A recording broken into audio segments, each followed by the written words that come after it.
Hi, I'm Oliver, here with Maddie and Nathan for Play by Play Sports Radio, and we're here to talk about the NBA draft. Maddie? Well, I think this is a very compelling NBA draft, and I'm really looking forward to seeing how it plays out. You know, some years, like when we had Ben Simmons just 2 years ago, he was the transcendent talent that everybody knew was going to be the superstar, and it looks to be that way today.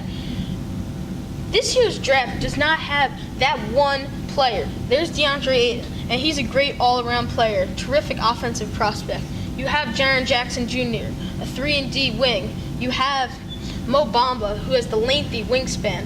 And you have Luka Doncic, the proven young EuroLeague player. But there's not that one guy, and I think that leaves a lot of potential for some, really interesting things to play out. The mock drafts, they're going to be so wrong because this draft could shake out in so many different ways, and you have so many teams near the top of this draft who are very unpredictable and dysfunctional organizations like the Phoenix Suns, like the Sacramento Kings, like the Memphis Grizzlies, who anything can happen. And the thing that's different about the NBA draft is that there's only 2 rounds. So like in the NFL, you can make a first round mistake, but then you could get an Antonio Brown in the 6th round. But in the NBA, it's super hard to get a solid second rounder because in the top 10 picks, lottery picks are pretty much the only players that pan out in the NBA. I think that it could go any way, though, because this draft is so up and down. I mean, like Grayson Allen, for example, he's going to go later than he probably could if he had joined the draft last year. But who knows how he's going to do in the NBA? He could very well be a great player in the NBA, and he'll probably go early second round, late first, and that'll be a great pick for whoever gets it.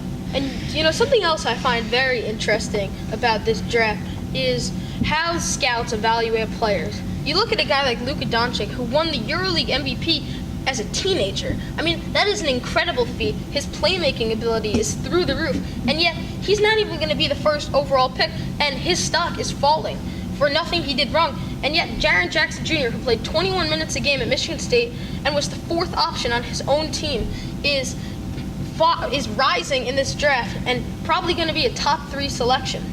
Mo Bamba pretty much deserves to be rising in the draft. Just what he's done with Embiid, and he has that jump shot. It looks better than Ben Simmons, and that's pretty big.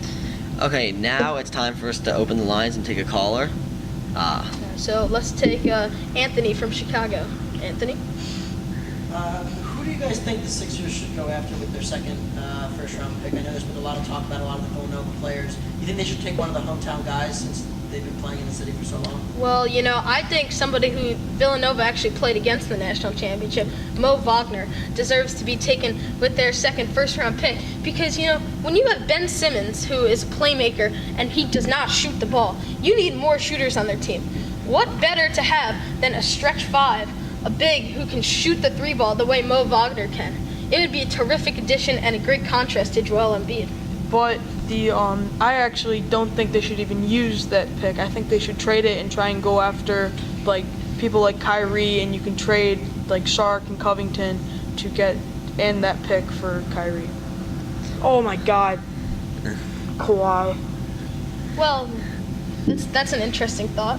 I think that we should go after one of our hometown boys. I think that Jalen Brunson could be a great addition to the team.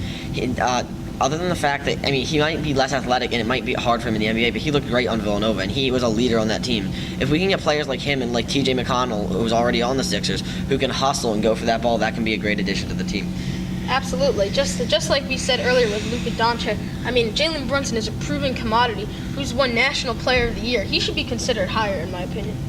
Okay, that's it for us here at Play by Play Sports Radio. We'll see you next time.